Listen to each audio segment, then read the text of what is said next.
Deal with Yellow Caps. A few days later, Chase and Brayden talked fast, half jogging up to the main compound, rehearsing hand signals again.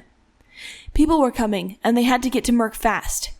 "I don't know if I'm a good enough shot," Brayden said. "He'll be pissed if I miss." "We'll follow the plan, right?" Chase said. "This means shoot. This means shoot all of them." "I got it," Brayden said. "How many did Mira say there were?" "They only let 3 through." Brayden nodded, took a breath, and ran off to get to his place, giving Chase the signal to go ahead.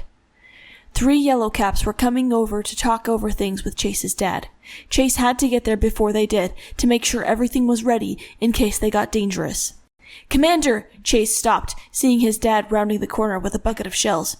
Merc stopped short and frowned at Chase. "Sir, 3 Yellow Caps are coming this way to speak with you," Chase panted.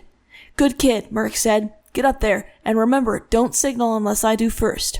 "Like this?" Chase pointed 3 fingers, then clenched his fist. That signal meant kill 3. "Just make sure you do exactly what I do," Merc said. "Yes, sir," Chase said. He darted into the house, up the stairs, and then used a stepladder to climb up into the cracked part of the wall and ceiling at the end of the tiny hall. Crouching on top of the ceiling, the wind blew through his hair and into his sweater. He shivered, clenching his teeth against the chill. The top of the house they lived in was halfway torn away. A bit of wall in front of the building prevented him from being seen, but if he threw up a hand, Brayden would be able to see him from his hiding spot. He got himself into a more comfortable position, adjusting his shoes so that they locked into the cracks in the wall and wouldn't randomly slip while he was leaning down to watch the conversation downstairs. It felt like it took a long time, but eventually he saw 3 Yellow Caps coming in through the door downstairs. Wind whisked through his clothes again, and he couldn't hear what they said. They sat down on 4 stools in the kitchen. After a while, it quieted down enough to hear them. "I've said this, I'll say it again, Ben," Merc spoke through his teeth. "We're very sorry for how it went, but you have to understand there are some forces that are out of your control." "Control is what you promised us, Merc," Ben said, "and now we have a situation. Our leaders aren't sure if they can trust you." "I'm not taking a deal like that," Merc said. "You know very well we can't just work for free. If you want to prove you're trustworthy, you will need to compensate us." "I said no," Merc shouted. Ben flinched. The other 2 behind him looked at each other nervously. Merc took a breath and combed his fingers through his hair. "I'm sorry," he said. "We really are. We can give you some of our product, and we have a few extra women we can send over." Ben looked down like he was thinking about it. "I haven't been introduced to this guy, by the way," Merc gestured to the kid on the right behind Ben. "Is he even old enough to be here?" The kid stiffened and looked at the other backup Yellow Cap again. "This is my brother," the older backup guy said. "Kiraba, he's 16.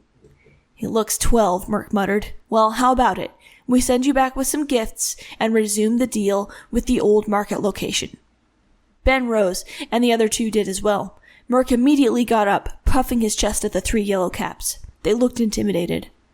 "Merc, I told you," Ben said. "Our leaders have given you only the one option." Merc's open hand at his side twitched. 1 finger, then a closed fist. Chase bit his lip and raised his hand up above the gap in the wall across from him so Brayden could see. 1 finger, then a fist. It took 3 seconds for the loud pop to go off. The window made a spider of cracks from the side, and Ben grunted and staggered forward. Merc's gun was already in his hand, pointed at Ben on the ground. The other 2 Yellow Caps panicked and fell to their knees on the floor. "Don't shoot! Don't shoot!" the older one said, grabbing the younger one's arms and raising them above his head. "Please don't!" Merc kept his gun on Ben, who writhed on his side, making choking panic noises as he bled from somewhere in his back. "You're going to tell them, 'Same deal,'" Merc said to the brothers. They both nodded. "Same deal," the older Yellow Cap said. "I'll tell them." "All right," Merc gestured at the door. "Well, get out." They got up shakily and left. They even closed the door behind them. Merc put away his gun, sat down on the stool, and watched Ben, who was sobbing. "Want me to end it?" he said. The Yellow Cap just kept crying. "Chase, come here," his dad said. Chase maneuvered himself inside, coming down the stairs slowly. "You," Ben squeaked, "you used a child?" Chase looked at his dad's face. He was biting his lip and nodding at Chase. "Good job," he said. "You keep acting like that, you make me proud." Chase grinned. I will, sir.